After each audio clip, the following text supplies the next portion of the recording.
Hey everyone, welcome back. We're continuing our journey into the world of verbs. Today, we're gonna get into all the different types of verbs and the super specific jobs they do in our sentences. So last time we talked about regular and irregular verbs, right? All about how they change for the past tense. Well, now we're going to build on that and meet the rest of the verb family. And trust me, every member has a very specific job to do. Okay, so here's what we've got on tap. First, we'll look at verbs of action versus state. Then, we'll check out how verbs can either link or act. After that, we'll see how verbs can work together as a team. And finally, we'll touch on verbs that change and those that don't. All right, let's jump right in. We're going to start with the most basic difference of all. What is the verb actually doing? Is it showing some kind of action or is it describing a state of being?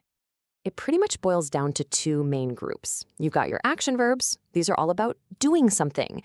And then you have stative verbs, which are all about being something. Describing a state, a feeling, or even who owns what.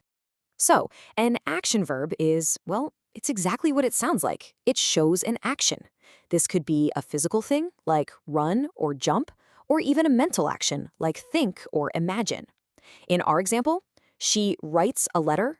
Writes is definitely an action. You can see her doing it. Now, a stative verb is totally different. It's not about doing anything. It's about a state of being. Think about words like love, believe, own, or like in this example, know. You don't really do the action of knowing, right? It's just a state you're in. That's the key thing to remember. They describe conditions, not activities. Okay, pretty clear, right? Action versus being. Now let's see how this all fits into the bigger picture of a sentence. We're going to look at the job a verb does. Is it connecting ideas, or is it actually passing an action along to something or someone? First up, we have linking verbs. A great way to think about these is like the equal sign in math. Seriously. They don't show any action, they just connect the subject, here it's she, to some more info about her, which is happy. So, she is happy is kind of like saying she equals happy. The verb is just makes that connection. Okay, so going back to those action verbs for a second, there's another layer here. We have to ask a really important question. Does the action need a target? Does it have to land on something? This is where we get the difference between transitive verbs and intransitive verbs. Let's start with transitive verbs. These guys need a direct object to feel complete. Think about it. If I just said, she reads, you'd probably look at me and go, reads what? The sentence feels unfinished. The action of reading needs to be transferred over to something. In this case, a book. That completes the thought.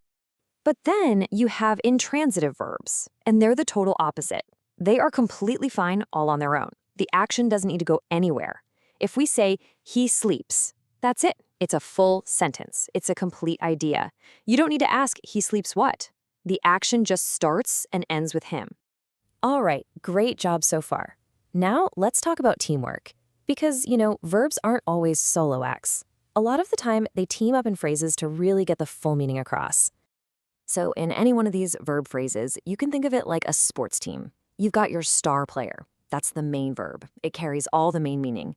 And then you have the support team. Those are the helping verbs. They're there to add extra details, like when something is happening, or if it's even possible.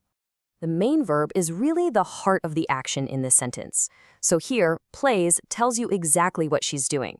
Even if we added other verbs to the sentence, plays would still be the number one most important piece of the action. And here's where a helper comes in. The word is the helping verb, and it's working with the main verb studying. See, is by itself doesn't tell you the main action, but it's absolutely crucial because it tells you when the studying is happening. It tells you it's happening right now. It sets the tense.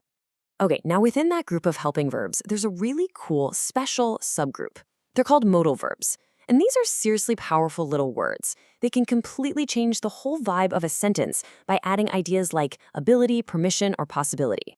Here are some of the ones you'll see all the time. Words like can, could, may, might, must, and should. Just seeing them on the list, you can already feel how each one adds its own special flavor to whatever verb comes after it. And this example is just perfect. The main action is study, but the second you add that modal verb should, bam, the whole sentence changes. It's not just a statement anymore. It's now a piece of advice. It's a tiny word, but it has a huge impact on the meaning. Okay, we're on the home stretch. For our last section, we're going to get a little more technical. We're going to look at how verbs actually behave when it comes to the rules of grammar. Specifically, do they change their shape depending on who's doing the action or when it's happening? This brings us to two fancy-sounding terms, finite and non-finite verbs. But honestly, the difference is pretty simple. A finite verb is finite because it's limited. It's tied to a subject and a tense, so its form has to change. A non-finite verb, it's not limited like that, so it just keeps the same form no matter what. So, a finite verb is the main verb running the show in a sentence, and it has to match its subject. For instance, you say, I play, but you have to say she plays. See that S on the end? That little change shows that the verb is finite. It's locked into the subject she and the present tense. Non-finite verbs are the rebels. They don't play the main verb role, so they don't have to change for the subject or the tense. These are the verb forms you see like infinitives, to eat, or gerunds, like eating, which can act like a noun, or participles, like eaten. Their form just stays the same. And that's a wrap. That was our big tour of the different types of verbs, from action and stative to main and helping, and all the way to finite and non-finite. You now have a pretty solid map of the entire verb family. And really, understanding what each of these does is the secret to building much better, stronger sentences. Hey, if you want to keep leveling up your grammar skills, make sure you subscribe to the A1 Institute YouTube channel. In our very next explainer, we are going to dive deep into tenses, so you're not going to want to miss that. Please follow for more.